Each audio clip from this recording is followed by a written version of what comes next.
राजकीय घडामोडी, सामाजिक विश्लेषण, कृषी विभाग, कला व मनोरंजन विश्व आणि क्रीडा क्षेत्रातील बातम्यांचे ताजे व अचूक अपडेट्स महाराष्ट्र शाही न्यूज मराठी. बातमी मागची बातमी, शोध सत्याचा. 12 जानेवारी 2026 बोटा या ठिकाणी रेल्वेच्या संदर्भामध्ये आपण मोठ्या प्रकारचं जन आंदोलन केलं होतं आणि या जन आंदोलनामध्ये आपल्या जिल्ह्याचे पालकमंत्री राधाकृष्ण विखे पाटील यांनी तुम्हाला शब्द दिला होता की राज्याचे मुख्यमंत्री देवेंद्र फडणवीस यांच्याशी भेट घालून तुमची एक मीटिंग केली जाईल. तर तुम्हाला तो शब्द त्यांनी पाळला आहे का? या ठिकाणी आपण बोटा या ठिकाणी समस्त ग्रामस्थ विकास क्रांती सेना, त्याचप्रमाणे शेतकरी महासंघ या सर्वांच्याच वतीनं आपण एक रास्ता रोको त्या ठिकाणी मोठा केला होता, भव्य दिव्य असा, रेल्वेच्या संदर्भामध्ये. आणि त्यावेळेस आपल्याला संगमनेर तालुक्याचे आमदार अमोल खताळ साहेब यांच्या मध्यस्थीने पालकमंत्री विखे साहेबांनी शब्द दिला होता की तुमची शिष्टमंडळाची आपण मुख्यमंत्री साहेबांशी भेट करून देऊ आणि त्यानंतर आपण अश्विनी वैष्णव रेल्वे मंत्र्याशी तुमची भेट करून या प्रश्नाला आपण तोडगा काढण्यासाठी काय करता येईल ते बघू. परंतु त्याही दिवशी खरं तर या ठिकाणी डॉक्टर नवले साहेब त्याही दिवशी म्हटले होते की यांच्याकडून लेखी घ्या, त्याशिवाय यांचं आवतनं जे आहे ते तुम्ही खरं मानू नका. परंतु आपण त्या दिवशी पालकमंत्र्यावरती भरोसा ठेवला आणि त्या ठिकाणी आपण ते आंदोलन थांबवलं. परंतु त्यानंतर आपल्याला 3-4 वेळा तारखा कळवण्यात आल्या की तुम्हाला 2 दिवसानंतर 25 तारखेनंतर 24 तारखेनंतर या ठिकाणी तुम्हाला आम्ही मुख्यमंत्र्यांची भेटीची तारीख देऊ आणि त्यानंतर आपण त्यांची चर्चा घडून आणू. परंतु तशा प्रकारचं कुठल्याही प्रकारचं आश्वासन त्या ठिकाणी त्यांच्याकडून पाळण्यात आलेलं नाहीये आणि एक आंदोलकांची फसवणूकच झालेली आहे असं म्हणायला काही हरकत नाहीये. आज पुन्हा आपण अखिल भारतीय किसान सभा यांच्या या आंदोलनामध्ये सामील झालात. काय भूमिका असणार आहे आपली? नाही, भूमिका आपली ठाम आहे की जे सर्वसामान्यांचे, तळागाळातील शेतकऱ्यांचे जे प्रश्न आहेत, अंगणवाडी सेविकांचे जे प्रश्न आहेत या ठिकाणी, किंवा अतिक्रमणाच्या ठिकाणी असलेल्या जमिनीचे जे प्रश्न आहेत, मूळ तळ जमिनीचे प्रश्न आहेत, या सर्व प्रश्नावरती डॉक्टर साहेबांनी अतिशय सुंदर असं नियोजन केलंय.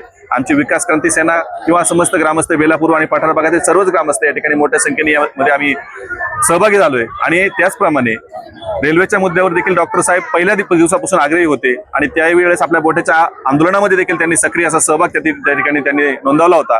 आणि त्यांच्या या आंदोलनामध्ये आम्ही या सर्वच मुद्द्यांना घेऊन त्यांच्या पाठीशी आम्ही ठामपणे उभे आहोत आणि जोपर्यंत हे मुद्दे सुटत नाहीत तोपर्यंत आम्ही आंदोलनामध्ये सहभागी राहणार आहोत. या रेल्वेच्या संदर्भामध्ये अजूनही जनतेमध्ये संभ्रम निर्माण झालेला आहे. हा रेल्वे मार्ग होईल किंवा नाही होणार याबाबत अजूनही जनतेला ठोस असा निर्णय मिळालेला नाहीये.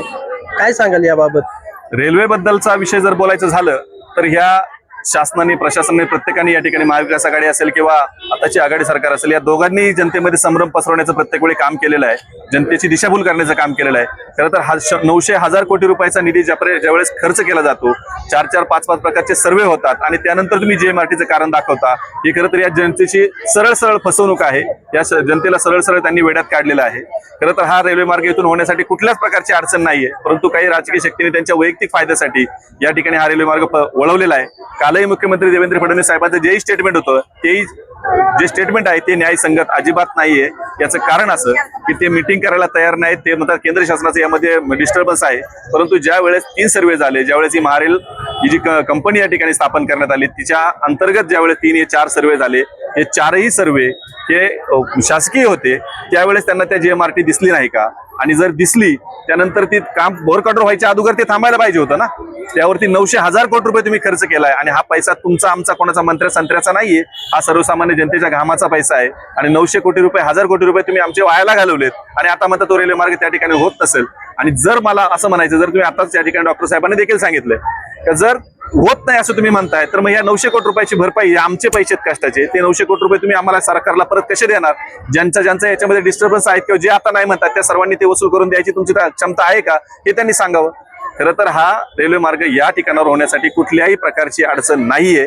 JMRTला जर बायपास करायचं ठरलं तर जुन्नरकडून पण एक साईड आहे, त्यानंतर इकडून शिक्रापूरकडून एक साईट आहे. असा फार इकडून शिर्डीवरून, पुण्यावरून पुणतांब्याला नेण्याची अजिबात गरज नाही. JMRT हे कोडत किंवा नारायणगाव ह्या परिसरामध्ये आहे. त्याला जर बायपास करून करायचं जर ठरलं असतं तर बेल्ला वगैरे या मार्गावरून पुन्हा आळेपाट्याला तू पूर्वत करून पुणे नाशिकला ते नेणं 100% शक्य आहे.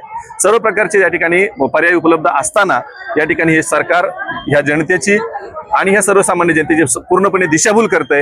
ही गोष्ट 100% ठाम आहे. यांचा राजकीय हेतू पुरस्सर या ठिकाणी हे शासन या ठिकाणी जनतेची फसवणूक करत आहे. परंतु माझी एकच या मायबाप सरकारला विनंती आहे की ह्या सर्वसामान्य जनतेचा तुम्ही अंत पाहू नका. 900,000 कोटी रुपये खर्च केल्याच्या नंतर तुम्ही ज्यावेळेस आम्हाला या सगळ्या गोष्टी सांगताय की तुम्ही आमची दिशाभूल करताय. हे 900 आणि 1000 कोटी रुपये म्हणजे छोटे नाही. आम्ही 200-300 रुपयावरती अख्खा दिवसभर कष्ट करणारे आमच्या महिला भगिनी आम्ही सर्व जाऊन आम्ही टॅक्स देतोय आणि त्यातून तुम्ही हे पैसे असे उधळतायत. ही गोष्ट योग्य नाही. तुम्ही पलीकडच्या आपल्या शेजार बाजारच्या राष्ट्रामध्ये होणारी क्रांती बघा. आणि हा अकोले तालुका, हा संगमनेर तालुका असेल, हा क्रांती करणाराच आद्य क्रांतिकारक राघोजी भांगऱ्याचा छत्रपती शिवरायांची ही भूमी आहे. क्रांती करायला सुरुवात झाल्याच्या नंतर ही थांबणार नाही. अलीकडे तुम्ही बघितलं असेल नेपाळमध्ये काय क्रांती झालेली आहे. तसे दिवस तुम्ही आमच्या सर्वसामान्यांवर आणू नका. कारण सर्वसामान्य जनता ज्या वेळेस पेटून उठेल त्यावेळेस तुम्हाला हे आवरता येणार नाही. कारण अगदी तुम्ही बघता आहात हे आंदोलन इतकं भव्य आणि दिव्य आंदोलन या ठिकाणी सर्वसामान्यांचं उभं राहिलंय. आणि त्याच्या पुढे तुम्हाला जर रोज तुम्ही ह्या जनतेची फसवणूक आणि काहीतरी फक्त शब्द देऊन तुम्ही आम्हाला या जनतेला जर फसवणूक करणार असाल ते फार दिवस चालणार नाहीये. ही सर्वसामान्य जनता ज्या दिवशी रस्त्यावर ठामपणे उभी राहील त्या दिवशी तुम्हाला या सगळ्या गोष्टी, तुमचा हे ऐशो आराम, गाडी, बंगला, ह्या सगळ्या गोष्टी सोडून जाव्या लागतील. म्हणून विनंती आहे की तुम्ही अजूनही या सर्वसामान्य जनतेची पिळवणूक करू नका. योग्य पद्धतीने होणारा हा रेल्वे मार्ग या ठिकाणी होऊ जाऊ द्या. आणि हा मार्ग होण्यास कुठली अडचण नाहीये, हे 100% खरं आहे. त्याचबरोबर बांधकाम कामगार असतील, मदतनीस महिला असतील, हे सर्वजण आपण पाहतोय. आजचा हा 3रा दिवस आहे आंदोलनाचा. विविध मागण्यांसह या रस्त्याने चालल्यात उन्हातानाचा. अशा प्रकारच्या त्यांच्या मागण्या असताना सरकार अजूनही त्यांच्या मागण्यांची दखल घेत नाही. काय सांगाल याबाबत? मुळात मला हेच म्हणायचं की हे सत्ताधारी सरकार आहे, यांचं कान हे फार जड आहे. हे जड कानाचं सरकार आहे. आणि या सरकारने जर हा आवाज ऐकला नाही तर या सर्वसामान्य जनतेचा जो क्रोध आहे, या सर्वसामान्य जनतेचा जो आवाज आहे, जोपर्यंत हा झेंडा खांद्यावरती आहे, जोपर्यंत हा झेंडा खांद्यावरती आहे तोपर्यंतच या सरकारने खरं तर या सर्वसामान्यांचं ऐकलं पाहिजे. तो झेंडा जर या सर्वसामान्यांनी उलटा केला आणि दांडा जर हातात घेतला तर हे सरकारला पेलवणार नाही. 83 रुपयावरती या ठिकाणी अंगणवाडी सेविका असतील किंवा इतर हे काम करतायत. आणि तरी राज्य सरकारला जर त्याची जर जाण येत नसेल आणि जर त्याची यांची वेदना कळत नसेल, या उन्हातानामध्ये 1000-2000 पब्लिक या ठिकाणी हजारोच्या संख्येने पब्लिक चालते, हे जर तुम्हाला दिसत नसेल तर उद्रेक हा निश्चित आहे आणि शासनाने याची दखल घेतली पाहिजे. प्रिय ग्राहकांनो, लग्नकार्य समारंभ संसूक जवळच आली आहे. नवीन वस्त्र खरेदी करू इच्छित आहात तर मग आपल्यासाठी खास ऑफर व उत्तम क्वालिटी व दर्जेदार कपड्यांचे विश्वसनीय दालन Aditya collections and sari centre Sakur Phata. इथे महिला मुलींसाठी आकर्षक dresses, 3 piece, jeans top, cord set, ladies wear, पुरुषांसाठी gents wear, jeans, T shirt, suiting, shirting, jacket, blazer, kurti, blanket, चादर, बेडशीट, पायपर, स्वेटर, जर्किंग, गरम कपडे स्वस्त आणि मस्त, क्वालिटी जबरदस्त. लग्न कार्यासाठी ग्राहकांना 900 साड्या होलसेल दरात. प्रत्येक खरेदीवर 10 ते 25% भरघोस अशी सूट. तर मग आजच भेट द्या आदित्य कलेक्शन साकूर फाटा. आमचा पत्ता पुणे नाशिक राष्ट्रीय महामार्गावरील उड्डाण पुलासमोर, साकूर फाटा, गुंजाळवाडी पठार, तालुका संगमनेर. प्रोप्रायटर कैलाश गांजे पाटील. संपर्क क्रमांक 7028 76 38 67. महाराष्ट्र शाही न्यूज मराठी, बातमी मागची बातमी, शोध सत्याचा.